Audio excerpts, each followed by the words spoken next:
do it. Welcome to the Bear Collective podcast, where we meet you at the edge of what you know and dance with you into the depths of what you don't in all things personal development, relationships, and lifestyle. We empower you to take what you leave, take what you need, and leave what you don't. We'll leave that in there. Thank you for listening, watching, and subscribing. Now let's get into today's episode. Can I just say, by the way, Yes. good idea on the blankets. We are moving into cold season. Seasonal changes. Seasonal changes. I love the cozy vibes. Yeah. I thought we're on a couch. My feet are cold. Yeah. We need this. Covers the bump. It's a beautiful one. It's gorgeous. It's do gorgeous. Feet get cold when you're pregnant, or do they get? My feet get cold all the time, Oh, so really? I'm the wrong person to ask. I probably do. Yeah. In more ways than one. No. Had to. No. No. And look, we came in with a conversation about reactions we had noticed to our very first episode, the vulnerability episode. So if you haven't, listened, watched, maybe go back out of interest either before or after listening to this one, because it was some responses we received to that really prompted today. Some that were brought to our attention, where people came up to us individually or approached us individually and let us know their kind of response to the episode, and some that weren't, but were definitely felt and observed. And I guess to start, what we're going to do with this episode is really just break it into two parts. So today we're really going to focus and zone in and hopefully give some more context, some more language, some more just diving a bit more deeper into doing the emotional dumping and doing empowered vulnerability. So looking at both sides of what that looks like. Yeah, so maybe yes, you do react to it. What do you do next? Yeah. Yes. So for you, what were some of kind of the reactions, observations, that you experienced? Yeah, I've done this. So with other sources, obviously not with our own podcast episode, but with other sources of information or posts online or things like that from people I know. So I can really relate to this one. I had a few people ask, are you talking about me? When you mention emotional dumping, are you talking about me? Yes. And I totally get that response because I've been there. Yeah. I've done it. Yeah. And you actually have 10 friends in the DMs who think that it's them, and you're yes, it's actually none of you.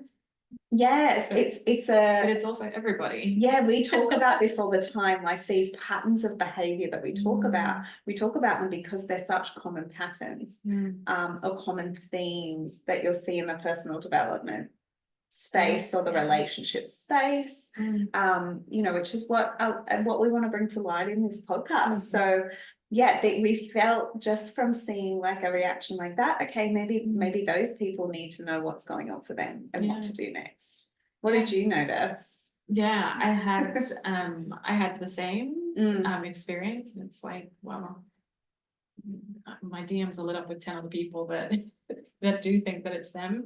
I then also had some people face to face that said, I noticed that I do that. And so there was this really beautiful moment of kind of awareness and self-acknowledgement, which is a huge aspect of, uncovering parts of yourself and doing, personal development work. But then it's kind of post that there's been this retraction of not even sharing at all. So it's kind of gone, I think, I talk about on a couple of episodes now, the seesaw effect of there's an awareness of it. So they've gone from doing this emotional dumping and venting and offloading completely unconsciously on one end of the spectrum to just now being completely silent and going into how are you? Good. Yeah, everything's fine. There's just no talk at all about what's going on for that person. Yeah. So very interesting. Yeah, human behavior. It's a fascinating fascinating thing. And that's really what kind of like brought the conversation to the table again, just to really give some more texture, some more depth to like, and permission. I think it's actually okay when you're going through something to vent. It's about the how you do it. Yes, yes. And We doing it all in need little that bits. sometimes. Oh my goodness. Yeah. I think about you know, a past relationship where, you know, it was quite tumultuous at times, and I would just vent to my friends, especially like just after a disagreement or a fight. And I think, you know, you do need to release that energy. There's something so important about that. But yeah, we want to help people understand like there's a healthy way to do that. And this is how. And again, because if we use the context of like a relationship or a breakup or a fight within a relationship, which I think a lot of people could relate to, so we keep it very general in that context. But we do have friends for a reason. We do go to those friendships for a source of, you know, feedback and bounce back and that venting. But again, there's a healthy way to do it that is actually connects and deepens even your friendship relationship versus an unhealthy way to do it that, you know, over time people might feel a bit of like, oh, this pattern again, that person again is just doing the same thing. There's like no responsibility in there.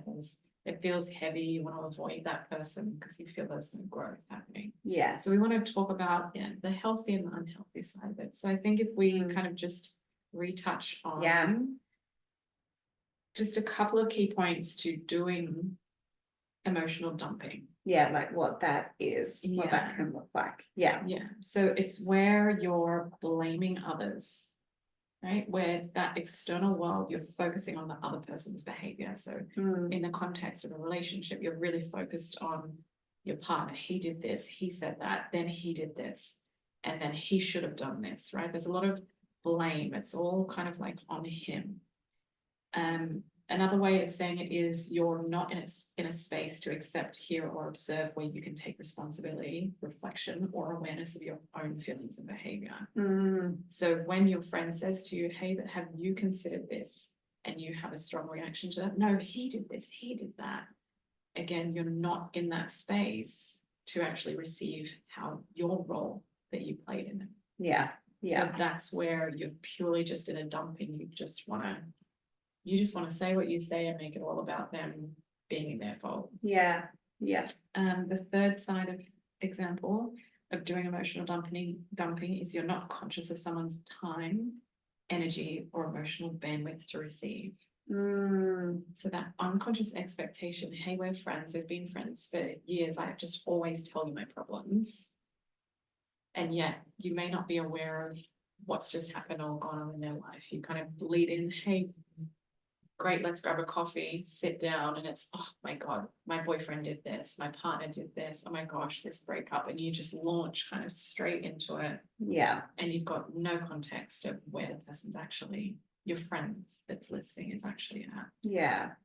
I like the word that you said when we were kind of talking about this before we started recording, which was like, do they have the capacity to listen to this right now?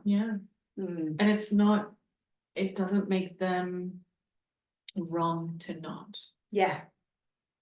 Right? Because they could be going through, you don't know what someone else is going through, obviously, until they share it. And sometimes there's a choice to share it, and there's a choice that they don't want to share it because they may not have articulation, they may not have processed it themselves, they may be in shock if they've lost a job, if they've lost a family member, for example, they could still be processing something behind the scenes that they're not ready to talk about it yet, so you're not aware.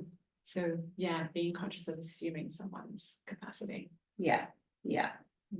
Going in without that permission. So if we talk more to kind of just some of the other reactions, then we'll kind of like dive into the healthy side. So obviously we had people who observed that they were doing that kind of behavior, which was again such a beautiful, huge thing. And if you can acknowledge that you may do that sometimes, there is a way to do it in a healthy way that becomes more connecting. Like, so that this is so me. We don't want you to go so on the extreme that you don't communicate at all. We Mm, want to make sure that you do have permission to vent, yeah, and to share what's going on in your life and what's happening for you, because that's healthy. Yes. It's expression. yes. Otherwise, it's suppression. Yes, Right. which is like, yeah, evident in one of those responses that Yeah. you witnessed, was like, Yeah. yeah, that person then suppressing all of the parts of themselves, Yeah. basically. Mhm. Yeah, without maybe knowing what steps to take next. Yeah. Mm, And then where are the, you know, the messages that we've received, the communication that we've received about, are you talking about me? That's actually coming from a place of insecurity. yes, yes. So kind of like a much deeper place maybe for that person, even For where those people, because Yeah. we're not actually talking. yes, I mean, when we use person, people, we're talking to a group, because again, Yes. as Joe said And at he, kind of she. the beginning, as Joe's kind of said at the beginning, these are common patterns and themes. yes. So whilst you might feel like very targeted, you're not the only one that's feeling that way. So you're actually not alone. Yeah, yes. Yeah, and it's so good. Like this part's such a precious gift if you can embrace it, like of looking within yourself, if that is a reaction that you have had to it, where this is so me, and going, okay, and now I think that it is specifically about me. Why do I have that level of insecurity? What are you making it mean about you? Yes, And I what are you love making that it question. Yeah, what are you making it mean about your friendship with that person? Where you think, oh my gosh, you know, are you talking about me in that context? Yeah. How are you then processing in your mind what's happening in your relationship with that person? Because I think a bit of it may, like, potentially can come down to, you know, a slight projection or a projection of, oh, well, you know, that person's talking about me, but they never brought it up with me. Yeah, you always just listened. You never told me to stop. Yes. And it's almost like that person never saying anything gives them permission and makes it their fault. Like it passes the blame. It removes responsibility from the person who realizes, oh, that's so me. Yeah. So I think that kind of goes back into, that is a case where you're emotionally dumping, because you're then blaming the person of like, well, they never raised with me. They may not be aware or have articulation for, hey, this doesn't feel good for me. And we'll talk about in another episode kind of like what it is to receive emotional dumping, and how to do it in a healthy way. And therefore that kind of comes into having boundaries, and like we'll give you some language and context on how to communicate it in those conversations. Yeah. But if we stay in this space of blaming the other person, like that when we're venting to them that they never spoke up, they never said anything, yet we're the ones aware of our own behavior, we're aware that we're dumping, it's our responsibility to kind of go, oh, hey, hang on, does this actually feel okay for you to hear this right now? Like, do you have space to hold while I like offload this? I just need to get this off my chest. Yes. Like, sometimes even with some people, it might be putting a timer on and being like, I need like 10 minutes of your time. Yeah. Because it's being conscious of someone's time and energy, right? So in doing like empowered vulnerability, you're therefore kind of saying, can I just have 10 minutes? I want to get this off my chest, because again, that healthy venting, you can then sometimes process outwardly to kind of find what it is that you need to then shift or change, like what the lesson is that you need to take out of the breakup with the ex, right? He did this, he did that. I just need to vent it out.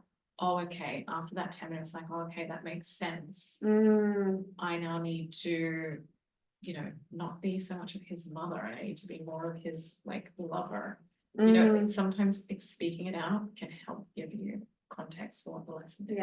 Yeah. It's like journaling. It'll give you clarity sometimes, like of what the underlying thing is that you really need, that unmet need that's occurring within the relationship dynamic, or the breakup, or the friendship, whatever relationship that it relates to. Yeah. And I think it's really important to get clear on this, because every single dynamic that you are in is a relationship.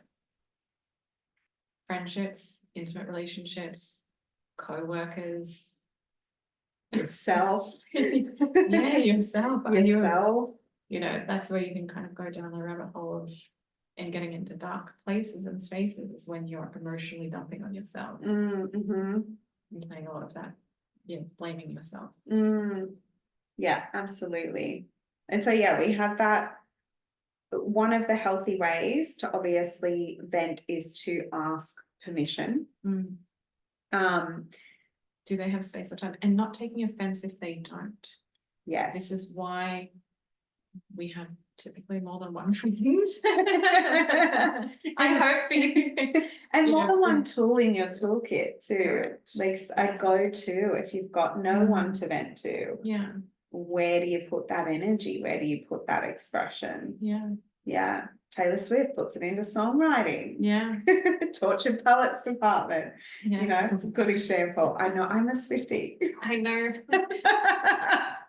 I'm like, I love this part of you, but it's also like cringe for me. Don't come at me, Swifties. Yeah. I'll play Down Bad for you after this, and we'll see how you feel. Yeah. All right. But yeah, so going back to what's the healthy side of the venting is definitely asking permission. I think also having that moment of when a situation has happened. So say, for example, in a breakup, instead of the breakup just happening and you're literally on the phone within 0.5 seconds after you've got off the breakup call or the breakup argument, or you're in the car crying on the way home, it's actually having a moment to yourself to process like what's actually going on before you decide what it is that you need to kind of share about it. Like, what is actually going to feel healthy to vent about? What part of it is going to feel healthy to get off your chest that's going to help you move forward? Absolutely. Yeah, I think like it kind of moves into like one of the other steps that is really important in, you know, how to do empowered vulnerability. Not if you notice, this is so me. And it's understanding that the problem is never the problem. And we really talk to this a bit within a like fighting or conflict resolution or communication standpoint in another episode that might come before or after this. We're not sure. So tune in for how to fight right whenever it comes. But if we're sticking to that relationship example, and I think a breakup is a great one. A personal experience I've had is being the main reason a relationship's ended, because I've like done some really questionable things within the relationship that have really overstepped the boundary. Originally going into that space of blaming the other person and not taking responsibility. And like when friends would ask, what happened? Like I remember myself emotionally dumping on them and making it about them and not taking any accountability. Yeah, because you don't want to be perceived as the one who overstepped the boundaries, because then what would your friends think of you? Yes. Would it change your friendship dynamics if they knew that about you? Hiding that guilt and that shame that was underneath those problems I was communicating to everyone. Underneath all of that was so much guilt, so much shame, so much deeper wounding that I was completely unconscious of being like unlovable. And it, you know, peeling away those layers, you know, for that particular event, it took a lot of time because I was very much not aware of all of the work that you could do on yourself. Which how to peel a layer. Which a lot of people aren't, and that's why this is like so powerful. And again, why we want to dive deeper into exploring this, so that again, you don't go into complete silence. But you learn how to do it in a healthy way. Like if you're going to be acceptance of yourself, right? Absolutely. And if you're going to be silent, use that silence to go within and figure out what is it within me that is showing up here, and using emotional dumping. Why am I deflecting to that? versus looking within myself and going, okay, yeah, I have a lot of shame because I did that, and I'm really embarrassed about it, and I don't want my friends to know because what will they think? You know, going into that deeper level, what was underneath the reason I even did that behavior in the first place? Oh, I believe I'm unlovable, so I, self-fulfilling prophecy, I make that happen. And then maybe thinking about sharing that with your friends that you feel really safe with. Yeah. And that's actually going to be more deeper connecting for your relationships, because they're going to be able to see parts of you, because no human is perfect. We all have a light side and a dark side. And allowing, what is deemed like the dark side or that shadow side, the ick side, the insecurity, the flaws, allowing those actually to come into the light and be seen through a conversation with somebody that you feel safe with is actually what's going to bring so much wholeness and self-love to yourself. And it's going to bring you so much freedom from guilt and from shame when you can say, hey, like, yeah, my partner and I broke up, but hey, this is the role that I played. I actually was a people pleaser in that, or I wasn't trusting myself or speaking my truth in here. And I let myself down in this part of the relationship. And that's what I need to work on. That's the part that I need to strengthen. So that then you go into the next relationship or friendship or workspace or whatever, again, relationship dynamic it is. And you've learned the lesson, you've integrated it, you're now embodied in it, and you can therefore have healthy relationships in that space. Yeah.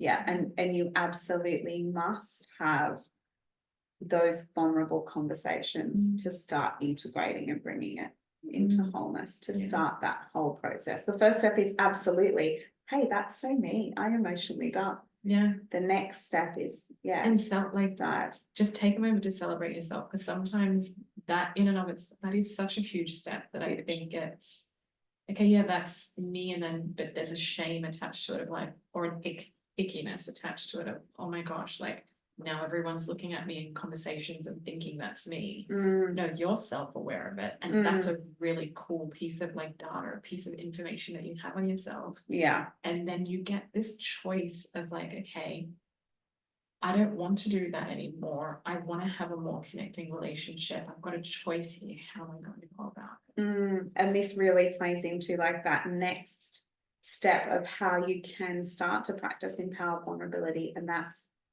knowing what your needs are, and then starting to communicate those with people. And it might even come about in discovery with somebody. So when you go into a conversation with somebody that you feel safe with, and I must really like express like, what is it, power or strength or an emphasis, I think emphasis on that word of feeling safe with someone, because you are showing a side that you might get rejected.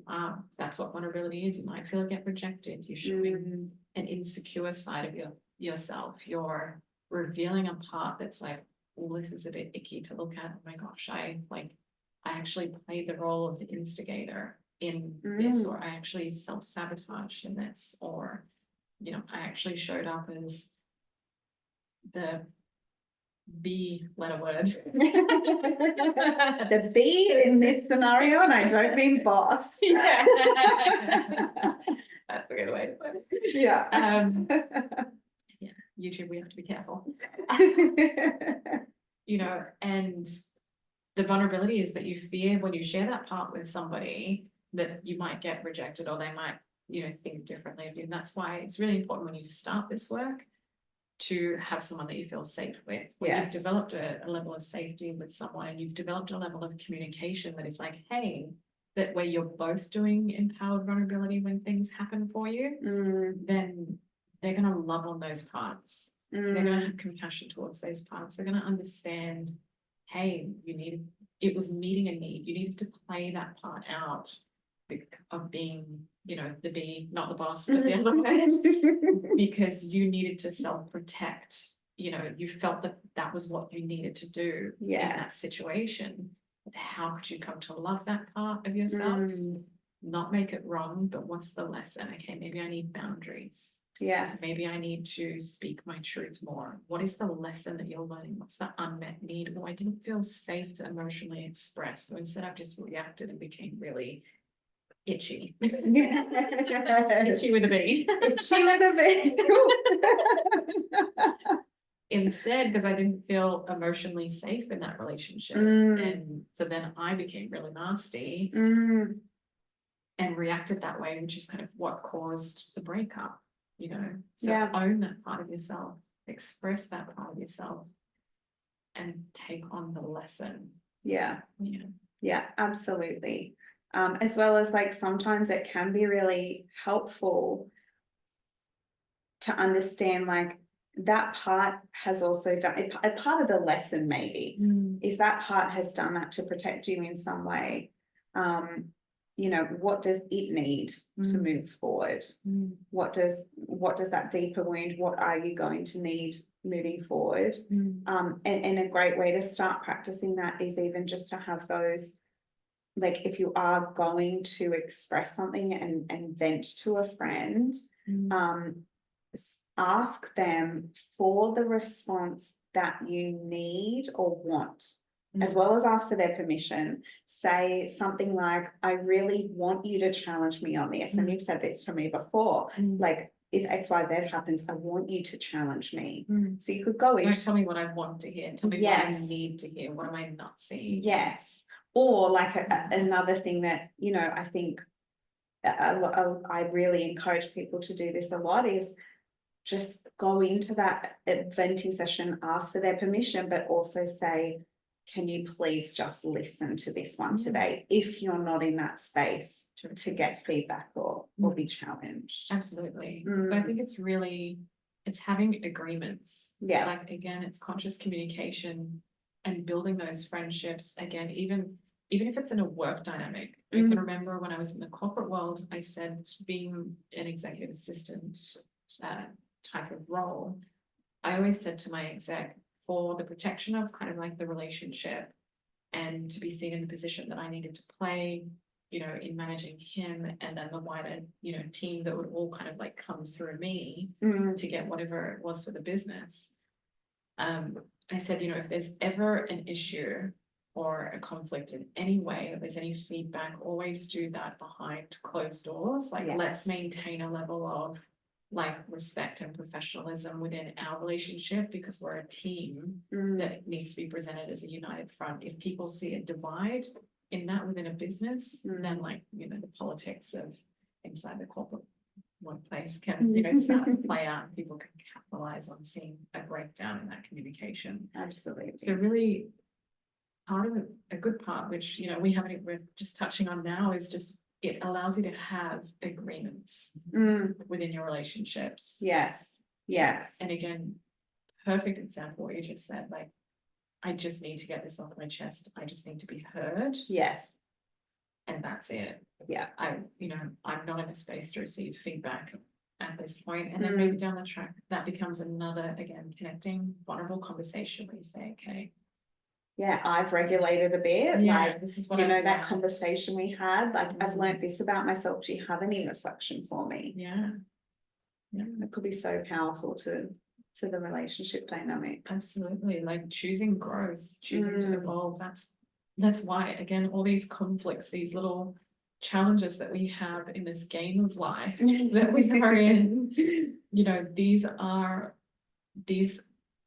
things are happening for us to allow us to grow. Yes. And our choice to evolve through them is what makes sure that we break cycles, break patterns, and they don't kind of happen again. They dissolve, they're always triggering, or we're going to keep experiencing the same thing. Yes.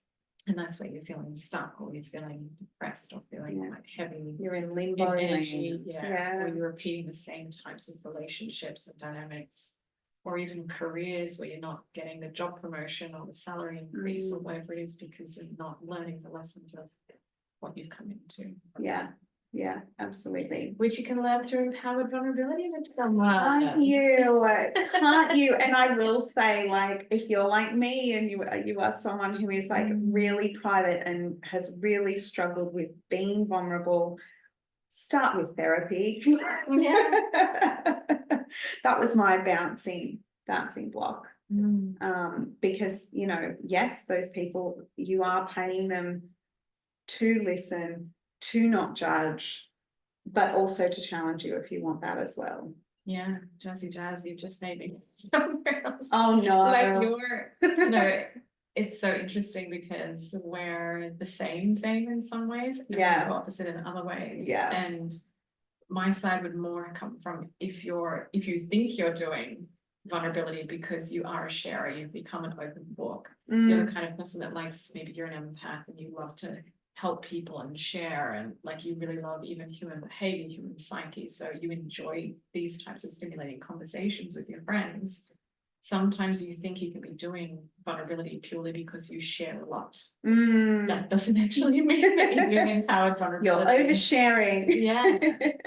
Because that, again, the vulnerability side is not just the stories that have happened in your life that you're, you know, that you've also created stories around. Getting a kick. Getting a kick. Sorry. Kick in the ribs. For those on the audio side, Josie's pregnant and Amy's kicking her ribs. And I pull faces at Larissa from time to time when it gets me really good.